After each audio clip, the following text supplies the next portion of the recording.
संघर्ष में आदमी अकेला होता है, सफलता में तो दुनिया उसके साथ होती है।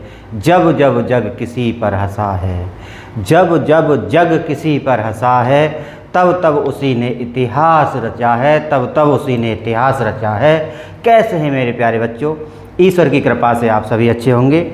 और आज हम पढ़ने वाले हैं संख्या पद्धति के अंतर्गत अगला भाग, जिसके अंतर्गत आज हम पढ़ेंगे कि अशांत आवर्ती दशमलव दिया गया है और उसे हमें बदलना है P/Q के रूप में या परिमेय संख्या के रूप में। तो किस प्रकार से बदलेंगे, आइए जानते हैं। पहला प्रश्न दिया गया है, निम्न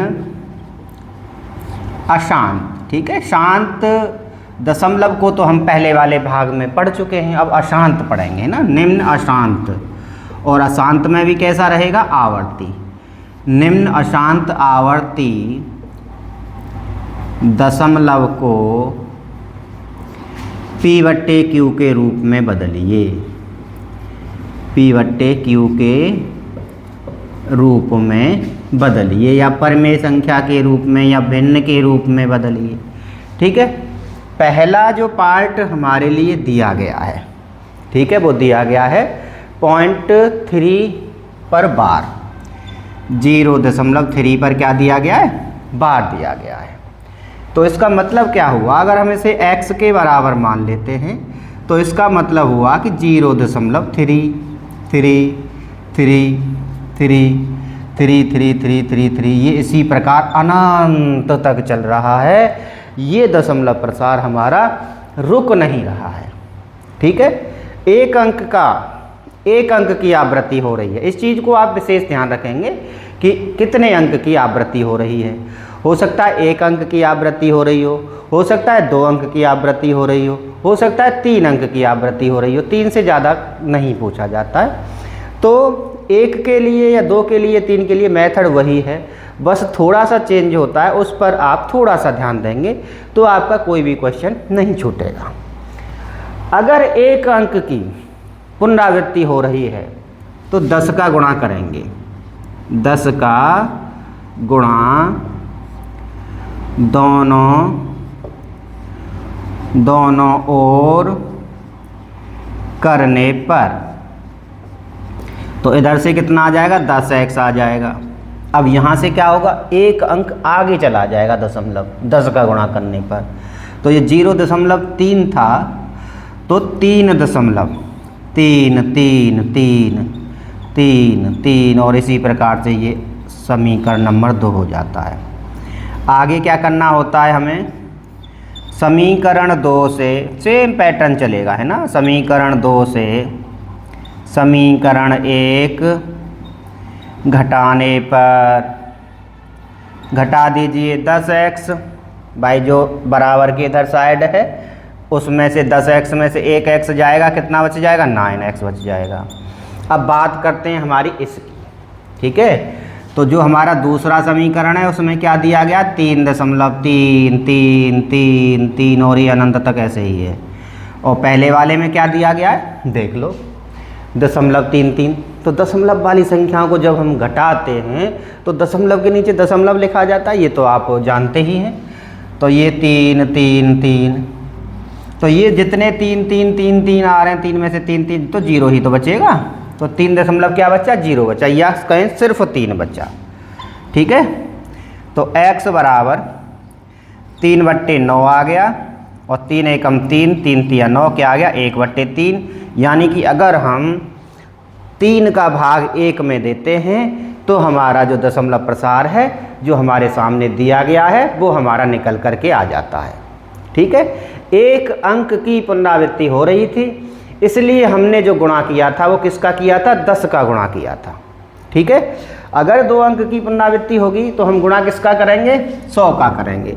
और अगर 3 अंक की पुनरावृत्ति होगी तो हम गुणा कितने का करेंगे, 1000 का करेंगे। जितने अंकों की पुनरावृत्ति हो रही है उतने ही 0, 1 के आगे उतने ही 0 का गुणा करने पर आ जाता है, समीकरण 2 आ जाता है। और फिर उसके बाद समीकरण 2 से समीकरण 1 को घटा दिया जाता है और हमारा आंसर लगभग लगभग इसी स्थिति में आ जाता है।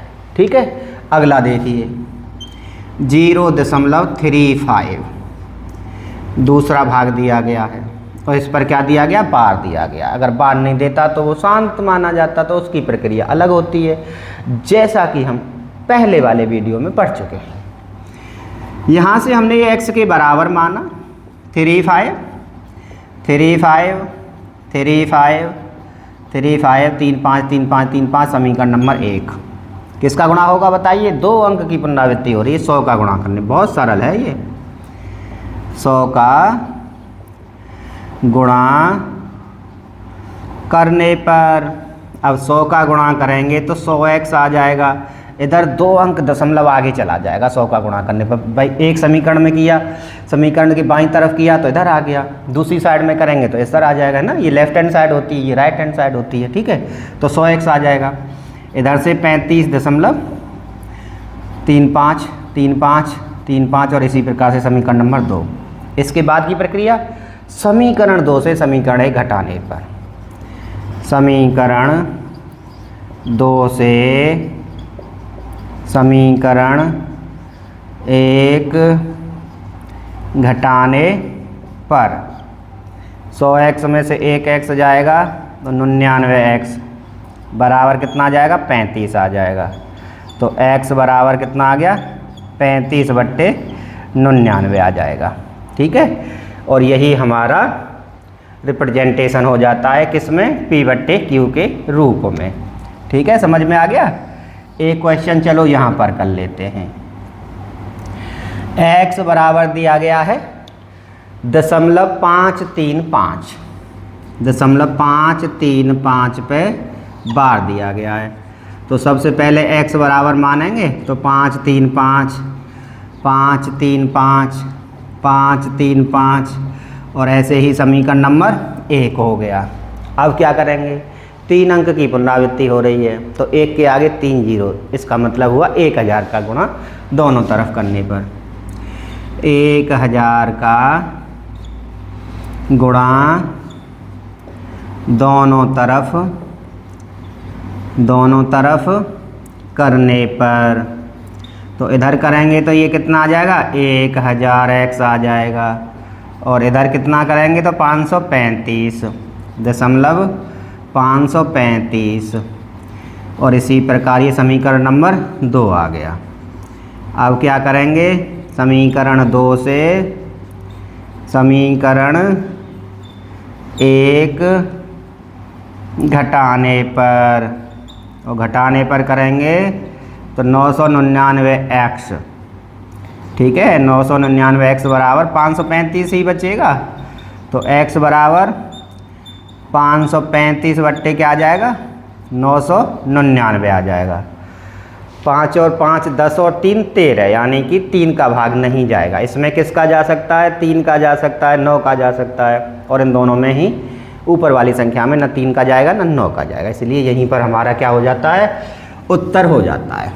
ठीक है, समझ आ गया? जब हम साइड में आते हैं तो आप इसे क्या करेंगे? लिख भी लेंगे, अभ्यास आपका अच्छे से हो जाएगा। वैसे अब आपके लिए थीम तो बन चुकी है कि किस प्रकार से क्वेश्चनों को किया जाएगा।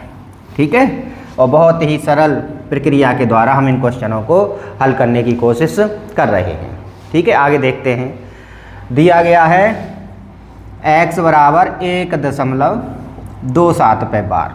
कई प्रकार के क्वेश्चंस करेंगे, बहुत सारे क्वेश्चंस करेंगे, जिससे आपको कोई भी दिक्कत नहीं आएगी। ठीक है, तो सबसे पहले x बराबर 1.27 और ये हो गया हमारा समीकरण नंबर 1। 2 अंकों की पुनरावृत्ति हो रही है, इसलिए 100 का गुणा करने पर, और जब 100 का गुणा हो जाएगा तो ये आ जाएगा हमारा 100x बराबर 127 दशमलव, भाई 2 अंक आगे चला जाता है। 100 का गुणा होने पर 10 का गुणा होता है, यहाँ आ जाता। 1000 का गुणा होता, 3 अंक आगे चला जाता। ठीक है, 27 और इसी प्रकार से समीकरण नंबर 2। क्या करेंगे बताइए? समीकरण 2 से समीकरण एक घटाने पर, ठीक है, 99x, 100x में से एक x जाएगा तो 99x, 127 दशमलव के पहले वाले अंकों को देखो, 27 27 27 27, ये भी 27, तो दशमलव के बाद तो सारा कितना आ जाएगा, 0 आ जाएगा। 127 में से एक घटा दो, कितना आ जाएगा, 126 आ जाएगा। तो x बराबर 126/99 आ जाएगा। 6 और 2 8 और 1 9, इसका मतलब 9 का भाग नीचे भी जाएगा ऊपर भी जाएगा, ठीक है, तो दे दीजिए। 9 एकम 9, ठीक है, 12 में जब 9 का भाग देंगे एक बार गया और बचेगा कितना, 3 बचेगा, ठीक है, और 9 चौको कितना हो जाएगा, 36 हो जाएगा। और ऐसे ही 9 एकम 9, 9 एकम 9, 14 बट्टे कितना आ जाएगा, 11 आ जाएगा। यहीं पर हमारा क्या हो जाता है, उत्तर हो जाता है, ठीक है, समझ आ गया। इसके बाद अगला क्वेश्चन देखिए, बहुत सरल है, कोई दिक्कत नहीं आ रही होगी आपको, है ना। अगला क्वेश्चन देखते हैं जो कि दिया गया है, थोड़ा सा अलग है। 0.032 पे बार, ठीक है, 0 को छोड़ के अगले दो अंकों पर, ऐसे हो जाता है, कभी एक अंक पर आता है। करेंगे हम सारे क्वेश्चंस। तो सबसे पहले x बराबर मानेंगे, तो 0.032, जिन अंकों की पुनरावृत्ति है उन्हीं अंकों को लिखा जाएगा। 0 पर पुनरावृत्ति नहीं है तो 0 को सेम एज जैसे ही रख देंगे। और ये हो गया हमारा समीकरण नंबर 1। मेथड वही है, अगर दो अंकों की पुनरावृत्ति है तो 100 का गुणा किया जाएगा, 100 का गुणा दोनों ओर करने पर तो कितना आ जाएगा, 100x आ जाएगा। दशमलव कितने अंक आगे चला जाएगा, 2 अंक, 1 2 अंक, तो 0.3 के बाद दशमलव 2 3 2 है ना, यहाँ पर आ जाएगा तो 2 3 2 3 ऐसे चलता रहेगा, 2 3 2 3 2 3 और ऐसे ही समीकरण नंबर 2। घटाना है तो थोड़ा सा आपको मैं प्रैक्टिस करके बता देता हूँ। तो ये तो है आपका 3.23 2 3 2 3 2 3 ऐसे ही आता रहेगा, ठीक है। और ये है आपका 0.032 0.032 है ना। तो ये वाला तो सारा हो गया 0.2 बचा, 3.2 बचेगा, ठीक है। लिखना भी पड़ता है, समीकरण 2 से समीकरण 1 घटाने पर, तो बाईं तरफ से लेफ्ट हैंड साइड से 100x में से एक x जाएगा, 99x बच जाएगा। और इधर कितना बचा था, इधर बचा था तुम्हारा 3.2, x बराबर आ जाएगा 3.2 बट्टे 99, 1 दशमलव हट के कितना आ जाएगा, 0, तो 32 बट्टे कितना आ जाएगा, 990 आ जाएगा। अगर कटता है तो काट दीजिए, 2 से कट रहा है ना।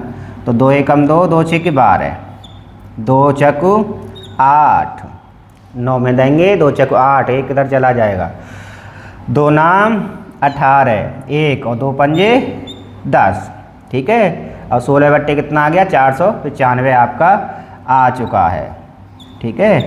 अब 495 में 5 का भाग जाएगा, 5 और 4 9, 9 18, 3 का भी जाएगा, 9 का भी जाएगा, लेकिन 16 में न तो 3 का जा रहा है, न 9 का जा रहा है, न 5 का जा रहा है, इसलिए यही हमारा क्या हो जाएगा, आंसर यहीं पर हो जाएगा। भाग देने पर वही पहले वाला हमारे सामने आ जाएगा, ठीक है, समझ में आ गया।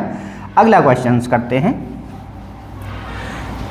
दूसरा क्वेश्चन मान के चलिए। अब एक की जगह पे क्वेश्चन नंबर क्या है, 2। एक क्वेश्चन के कई सारे पार्ट हमने कर लिए थे। पहला पार्ट देखते हैं, इसका क्या दिया गया है, x बराबर मान लेते हैं, वो तो ऐसे ही देगा सिंपल हमारे लिए, उसे हम मान लेते हैं ना। तो दिया गया है 0.77, तो x बराबर करेंगे तो 0.777777 समीकरण नंबर 1 हो जाएगा, ठीक है। गुणा कितने का होगा, अब तो बताइए, अब तो बता सकते हो आप, 100 का गुणा करने पर, ठीक है, 100 का गुणा करने पर दोनों ओर होता है गुणा, समीकरण के दोनों ओर होता है। तो यहाँ से आ जाएगा तुम्हारा 100x और इधर से आ जाएगा तुम्हारा 77 और 77 समीकरण नंबर 2। 99x आ गया बराबर 77 और x बराबर 77/99। 11 सत्ते 77, 11 नाम 99। बहुत ही सरल संख्या हमारे सामने निकल के आ चुकी है, 7/9। ठीक है, अगला पार्ट देखते हैं इस प्रश्न का। P/Q के रूप में आज हम पढ़ रहे हैं अशांत आवर्ती दशमलव।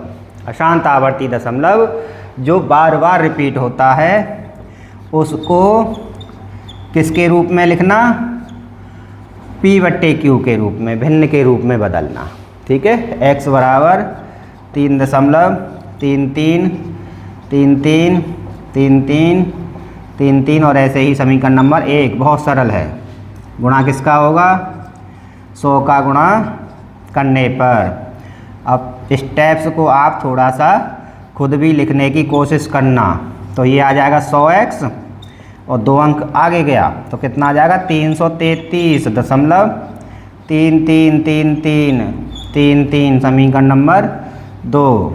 घटाया तो 99x बचा, 333 में से 3 जाएगा तो कितना बचेगा? 330 बच जाएगा। 333 में से 3 तो 330 और x बराबर 330/99। ठीक है, 11 तिया 33, 11 नाम 99, 3 एकम 3, 3 तिया 9, 10/ कितना आ जाएगा? 3 आ जाएगा। ठीक है, भाग दे के देखेंगे तो वही संख्या हमारे सामने वाली आ जाती है। 2 भाग हमने किए इसके और आपने लिख भी लिया है। अगला भाग हम करते हैं इसका। ठीक है, बहुत ही सरल हैं सारे प्रश्न। अब कोई भी क्वेश्चंस मुझे पूरा विश्वास है कि आपका छूटेगा नहीं।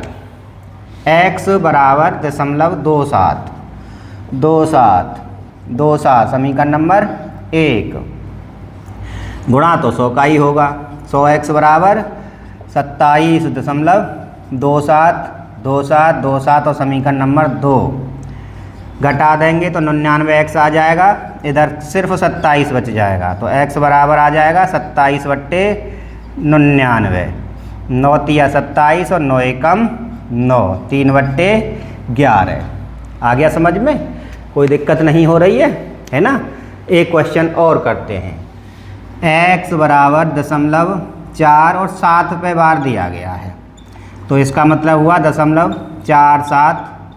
केवल 7 अंक की पुनरावृत्ति हो रही है। समीकरण नंबर 1 हो गया। ठीक, अब क्या गुणा करना है? 10 का गुणा करना है। तो 10x बराबर 4.7777 समीकरण नंबर 2। घटाना है, थोड़ा सा बगल में लिख के देख लेते हैं। 4.7777 और ये आ जाएगा दशमलव के नीचे दशमलव 47777। तो ये तो सारा जीरो, इधर वाला तो कितना बचेगा? 4.3 बचेगा। तो 9x बराबर 4.3 और x बराबर हो गया 4.3/9। तो ये आ जाएगा आपका 43/90। ठीक है, ऐसे आपने बहुत सारे क्वेश्चंस कर लिए हैं। आज के लिए इतना ही। बहुत बहुत धन्यवाद मेरे बच्चे।